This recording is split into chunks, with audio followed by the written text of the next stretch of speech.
Assalamualaikum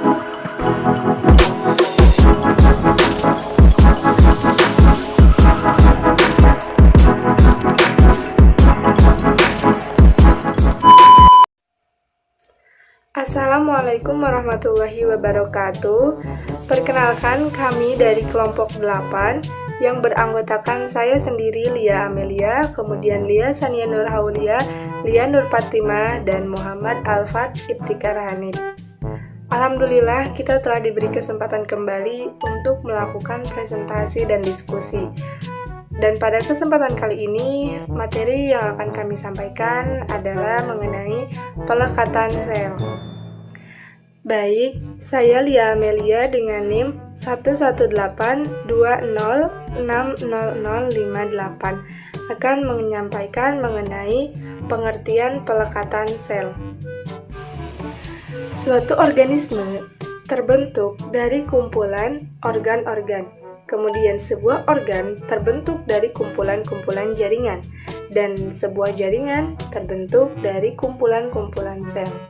Nah, layaknya seperti makhluk hidup, seperti manusia, sebuah sel dalam menjalankan fungsinya sebagai unit terkecil penyusun organisme itu membutuhkan interaksi dan komunikasi antar sel. Oleh karena itu, bagaimana sebuah sel dapat berkomunikasi dengan sel yang lain? Maka melalui pertautan inilah sel dalam suatu jaringan dengan sel jaringan tetangga itu dapat terhubung sehingga dapat terbinanya komunikasi dan interaksi, kemudian juga penyaluran zat. Kemudian selanjutnya, pada membran sel terdapat ikatan khusus antar protein integral, sehingga sel-sel dapat menempel dan melekat antar sesamanya, baik sel-sel yang memiliki tipis sejenis maupun sel-sel yang berbeda jenis. Perekat antar sel tersebut disebut dengan cell adhesion molecule atau CAMS. Secara khusus akan terhubung antar sel dalam jaringan. Nah, dalam setiap masing-masing sel itu terdapat CAMS. CAMS ini berperan sebagai perekat antara sel satu dengan sel yang lain. Antara sel yang berdekatan, CAMS ini akan terikat baik dengan CAMS yang sama jenis antar sel maupun CAMS yang berbeda jenis antar selnya. Kemudian sel yang berdekatan itu akan mengelompok dan direkatkan oleh CAMS. Kemudian di sepanjang permukaan membran CAMS juga dapat melebar dan terdistribusi, sehingga CAMS akan mengelompok dan menghubungkan sel satu dengan sel yang lain sehingga memiliki ciri-ciri khusus yang berfungsi dalam tambalan atau titik yang disebut dengan junction cell. Jadi intinya CAMS ini sebagai perekat antara sel satu dengan sel yang lain. Dan berdasarkan fungsinya, pelekatan atau pertautan sel dapat dikelompokkan menjadi 3 kelompok. Yang pertama, pertautan sumbat atau disebut dengan selling junction, yang kedua desmosom, dan yang ketiga pertautan penghubung atau disebut dengan communicating junction atau gap junction yang akan disampaikan oleh rekan saya. Lia Sania Nur Haulia dengan NIM 11820600059. Salah satu struktur pelekatan sel yang pertama adalah selling junction atau yang lebih dikenal dengan pertautan sumbat. Selling junction atau pertautan sumbat merupakan salah satu pertautan sel yang merekatkan selaput beberapa buah sel epitelium yang berdampingan, sehingga menghalangi menelusupnya molekul-molekul dari suatu sisi jaringan epitelium ke sisi yang berlawanan atau dari lumen ke basal atau sebaliknya. Di dalam selling junction terdapat pertautan sel yang disebut dengan tight junction. Membran plasma dari dua sel yang membentuk junction melebur bersama-sama sehingga tertutup, tidak ada tempat ekstrakurikuler yang dapat dilihat. Pada tempat-tempat yang ada junction rapat, total luas dari dua membran yang membentuk junction ternyata kadang-kadang kurang ketebalannya dari dua membran yang ditempatkan secara berdampingan. Pengaruhnya bahwa lapisan yang paling luar atau fosfolipid membran bersambung menjadi satu bilayer kesatuan dari dua lapisan. Pada ujung-ujung junction, pengaruh ini dikuatkan oleh munculnya junction rapat pada perlakuan pengelupasan beku tight junction yang menunjukkan sebuah jaringan daerah yang memungkinkan membran sel membentuk junction yang secara aktual menyatu bersama-sama. Selling junction atau pertautan sumbat berbentuk lingkaran penuh mengelilingi sel melapisi rongga dan pembuluh, seperti lapisan sel yang melapisi pembuluh dalam liver. Sebagai tambahan terhadap fungsinya dalam menutup batasan pembuluh di dalam organ, selling junction juga ditemukan di tepi sel yang melapisi sistem pencernaan. Selling junction juga ditemukan di beberapa tempat seperti pada lapisan sel kandung kemih, yang berfungsi sebagai partikel pencegah yang sekecil ion yang menyebar dari cairan kandung kemih ke dalam ruang-ruang antar sel. Selling junction atau tight junction terletak pada kompleks junction antar sel-sel epitel yang berdekatan. Sebuah mikrograf elektron dari bagian tight junction yang telah dipotong menyatukan membran plasma dari sel-sel yang berdekatan.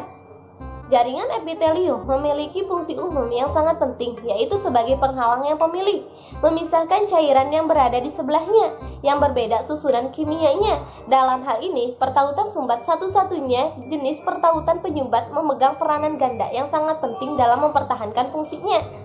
Sebagai penghalang yang pemilih, pertautan sumbat antara sel-sel epitelium merintangi perpindahan molekul protein selaput sel dan zat-zat kimia yang berada di sebelah lapisan epitelium. Pola penyebaran pertautan sumbat berbeda untuk setiap jenis epitelium. Ini disesuaikan dengan fungsinya. Tight junction juga ditemukan di antara sel-sel endotel yang melapisi dinding kapiler. Junction ini terlihat sangat jelas dalam otak, di mana mereka membantu membentuk blood-brain barrier yang mencegah zat yang lewat dari aliran darah ke otak. Baik, lanjut. Saya Muhammad Al-Fatih Tikar Hanif dengan NIM 118-20670. Di sini saya akan menjelaskan tentang pertautan penambat atau desmosom. Nah, desmosom ini ialah hubungan untuk melekatnya atau terjadinya suatu peristiwa adesi antar sel yang sepopulasi dengan tujuan supaya sel tersebut bisa rapat serta kompak. Nah, desmosom ini berbentuk kepingan cakram serta berdiameter sekitar 0,3 nanometer. Nah, desmosom sel ini selalu berdekatan atau berpasangan. Pada setiap pasangan desmosom tersebut, desmosom sel tersebut memiliki celah yang dinamakan celah intraseluler. Nah, ini tuh ukurannya sekitar 20-30 nanometer. Lanjut, pada permukaan sitoplasmik, selaput sel pada desmosom terlapisi oleh materi padat elektron dan terjulur filamen dengan kira-kira berukuran 10 nanometer. Nah, filamen-filamen tersebut dinamakan tonofilamen yang berfungsi sebagai penyangga dan berhubungan satu sama lain. Dalam susunan perpasangan kepingan sel tersebut, desmosom dapat dibedakan menjadi dua, yaitu yang pertama bersusun dalam satu lingkaran dan yang kedua bersusun membentuk pita. Nah, desmosom ini memiliki fungsi, yaitu yang pertama melekatkan sel yang sepopulasi, yang kedua koordinasi antar sel yang sepopulasi, yang ketiga tempat berpautnya sitoskelet. Nah, desmosom ini biasanya banyak ditemui pada sel-sel jaringan epitel seperti pada kulit, tunika mukosa, serta berbagai saluran tubuh seperti usus halus dan lain sebagainya. Baik, cukup sekian dari materi desmosom dan akan dilanjutkan oleh rekan saya. Baik, saya Lianur Fatimah. Untuk selanjutnya saya akan menjelaskan materi mengenai communication junction atau gap junction, atau yang biasa juga disebut dengan pertautan penghubung. Nah, sebelum kita memasuki materi ini, kita harus tahu dulu pengertian dari gap junction atau communication junction ini sendiri. Apa sih maksudnya? Jadi, communication junction ini merupakan ikatan antar sel, kelompok saluran intraseluler yang memungkinkan adanya aliran difusi secara langsung antara ion dan molekul-molekul kecil di antara sel-sel yang berdekatan. Atau secara sederhananya kita dapat artikan, jadi communication junction ini semacam pertautan yang berfungsi untuk mengkomunikasikan dan menyalurkan zat antara sel sepopulasi atau jaringan sasaran lainnya. Nah, itu untuk maksud dari pengertiannya ya.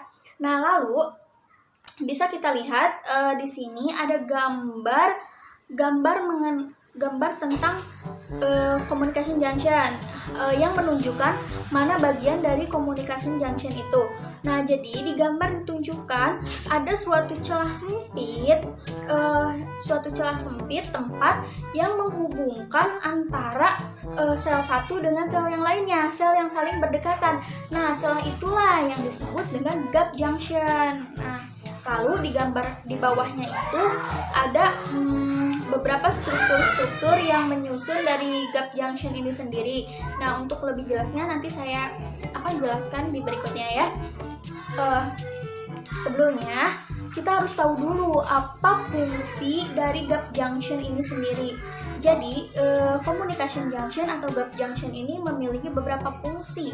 Yang pertama, yaitu fungsi dari gap junction ini yaitu menyatukan sitoplasma antar sel. Selain itu juga, karena sifatnya yang hidrofilik, menjadikannya dapat dilalui oleh air, garam, gula, asam amino, dan molekul. Nah, lalu untuk fungsi yang kedua, gap junction ini menyediakan jalan bagi kemungkinan terjadinya komunikasi yang sangat cepat di antara sel-sel. Lalu fungsi yang terakhir yaitu memungkinkan adanya komunikasi atau mengkomunikasikan sel yang satu dengan sel yang lainnya. Nah, itu untuk fungsinya dari gap junction ini. Lalu selanjutnya kita akan membahas sifat dari gap junction atau communication junction ini. Gap junction ini memiliki atau memberikan sifat yang hidrofilik dengan artian dapat larut dalam air. Hal tersebut terjadi dalam membran plasma melalui ion-ion dan molekul-molekul kecil yang dapat melewati secara langsung di antara sel-sel. Nah, gap junction ini dapat dikatakan muncul sebagai daerah di mana membran plasma dari sel-sel yang berdekatan diluruskan dan dipisahkan oleh tempat yang sangat sempit atau celah yang sangat sempit tersebut. Nah, begitu. Jadi sifat gap junction sendiri itu hidrofilik ya.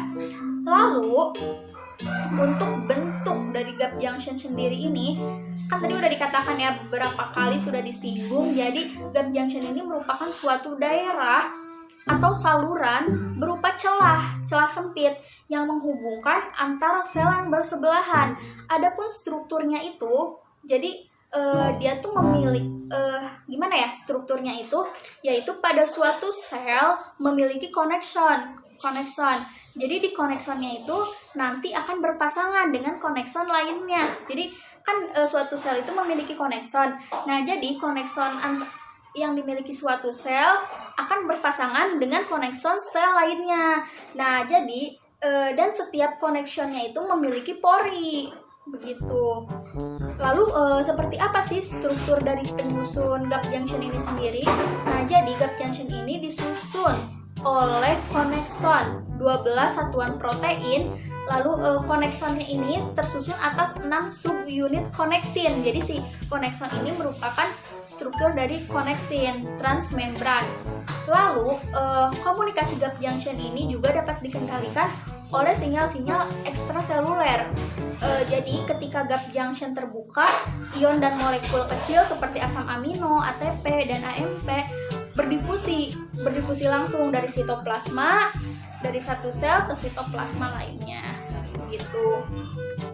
Lalu untuk materi selanjutnya saya akan membahas materi mengenai plasmodemata. Nah, jadi plasmodemata ini sama ya, menghubungkan, mengkomunikasikan, namun bedanya ini tuh adanya di tumbuhan. Jadi hanya ada di tumbuhan. Jadi plasmodesmata ini merupakan saluran penghubung antar sel tumbuhan atau dapat dikatakan sebagai media komunikasi pada sel tumbuhan. Plasmodesmata ini terletak di antara dua dinding sel tumbuhan yang berhubungan secara langsung dengan kedua RE halus masing-masing sel. Begitu. Nah, di sini terdapat gambar dari plasmodesmata. Nah, di sini bisa kita lihat ya. Jadi ada dua dinding sel yang ada sitoplasma dan vakuolanya. Nah, di tengahnya itu ada sebuah penghubung. Nah, penghubung itu yang dinamakan dengan plasmodesmata. Jadi dia itu berfungsi untuk mengkomunikasikan antara sel-sel yang berada bersebelahan itu, berada di dinding sel bersebelahan. Nah, lalu seperti apa struktur dari plasmodesmata sendiri? Nah, jadi plasmodesmata ini terdiri dari dua bagian. Nah, jadi ada pori dan juga ada membran. Nah, pori ini sendiri terdiri dari lengan sitoplasma atau CS dan koneksi penghubung atau SP. Nah, materi yang melewati pori adalah materi yang ditransfer ke sel lain tanpa membutuhkan energi karena mengikuti gradien potensial atau transport pasif. Nah, sedangkan dari membran ini sendiri terdiri dari desmotubul atau D dan tabung pusat CR. Nah, proses transportasi materi yang terjadi pada bagian ini adalah transportasi aktif yang melibatkan kerja aktin dan miosin sebagai donor ATP-nya, gitu. Nah, di sini terlihat ya, ada gambar sebuah sel tumbuhan yang saling bersebelahan. Di situ ditunjukkan ada desmotubulnya yang berada di tengah-tengah bagian dari kedua sel tersebut. Nah, adapun celah yang menghubungkan atau mengkomunikasikan kedua dinding sel tersebut yaitu plasmodesmata sendiri. Begitu. Nah, lalu apa sih fungsi dari plasmodesmata ini?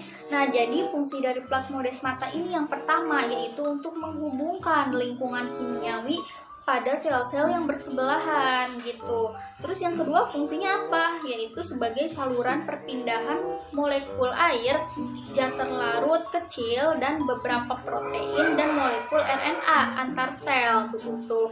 Lalu dan yang terakhir fungsi plasmodesmata ini dalam kondisi ekstrim nih ya.